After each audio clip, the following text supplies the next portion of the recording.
Je travaille dans une société de la place. J'ai été conviée par la Chambre de commerce pour participer à ce branch business qui était en l'honneur des femmes sur l'entrepreneuriat. Et comme j'ai une forte expérience dans tout ce qui est commercial, donc c'était l'idée pour moi d'être avec des gens, d'être dans un réseau, de partager et d'apprendre surtout des autres pour ce domaine de l'entrepreneuriat. D'accord. Au-delà de l'expérience, vous avez vous-même une PME, Alors, je n'ai pas une PME personnelle, mais je suis coach commercial, donc je donne des masterclass de ci, de là, en fonction des besoins des personnes. D'accord. Autre préoccupation? Excellent, c'est une excellente idée qui a permis à plusieurs dames de se retrouver à un seul et même endroit pour partager les mêmes besoins, les mêmes envies et surtout pour faire développer, faire éclore la femme d'aujourd'hui. Bien. Et je pense que la Chambre de commerce est vraiment l'entité qu'il faut, puisque c'est elle qui représente les entreprises et la directrice n'arrête pas de nous le dire. La Chambre de commerce, c'est vraiment le lieu où il faut venir et pour nous les femmes, c'est le meilleur endroit. Et ce moi, je devrais être à refaire. De la coopérative agricole France et Famille. J'ai créé une marque, et je suis là de mon expérience.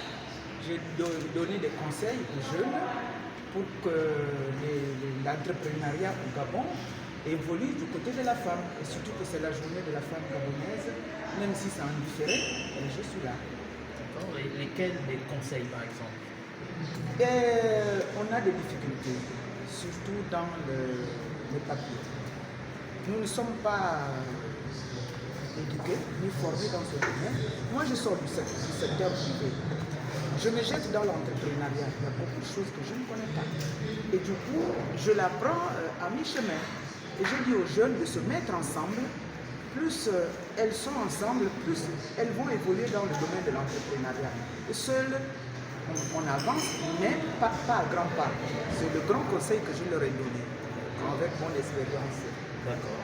Madame, au-delà de l'aspect papeterie, etc., il y a une autre question, l'accès au financement, parfois qui pose aussi problème. Comment est-ce que ces femmes entrepreneurs peuvent facilement avoir accès au financement aujourd'hui? Ça, je suis très mal placé pour le dire parce que je n'ai jamais bénéficié d'un financement de la place. Dans les banques, non. J'évolue comme ça seul, donc je ne peux rien dire sur le financement. Mais si on donne des financements. Revenir sur l'événement qui se tient actuellement. Il s'agit de quoi exactement?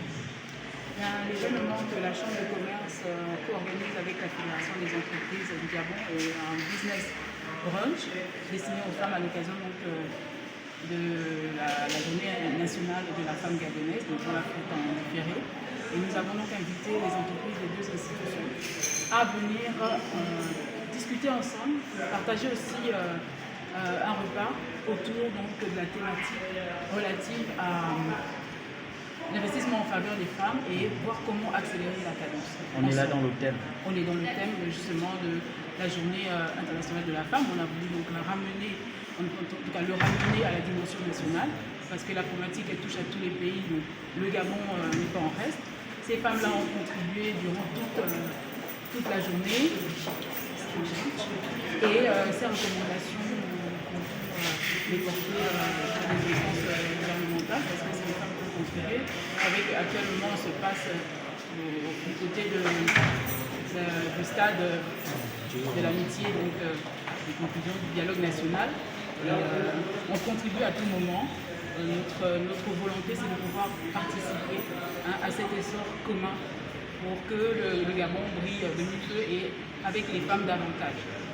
Au-delà de cette volonté, est-ce qu'il y a eu... L'objectif principal, c'était effectivement de réunir les femmes du secteur privé, en l'occurrence. Vous allez voir dans la salle, c'est à la fois les agents des entreprises, mais aussi les employeurs, donc les entreprises elles-mêmes. Et on a voulu mettre en fait tout le monde sur un même pied d'égalité. D'ailleurs, il y a eu un petit côté un peu ludique. Pour entrer dans la salle, il fallait tirer un numéro de table, un nom de table plutôt au hasard. Ça faisait que les femmes se sentaient un peu plus dans l'ambiance et surtout au même pied, sur le même pied d'égalité. C'est important de le dire. Lorsqu'on parle des problèmes de la femme, il faudrait que les femmes se donnent toute la main, peu importe leur origine, peu importe leur niveau d'éducation, peu importe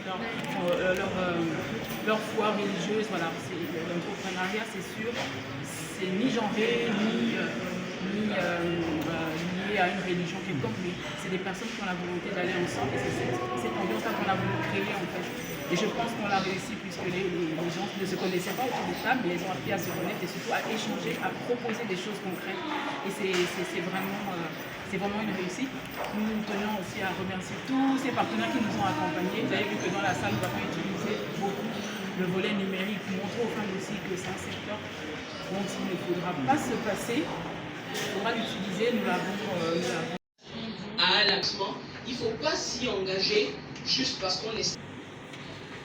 Parce que la réalité, et ça a une contrepartie. Cette contrepartie intervient au niveau des garanties que vous devez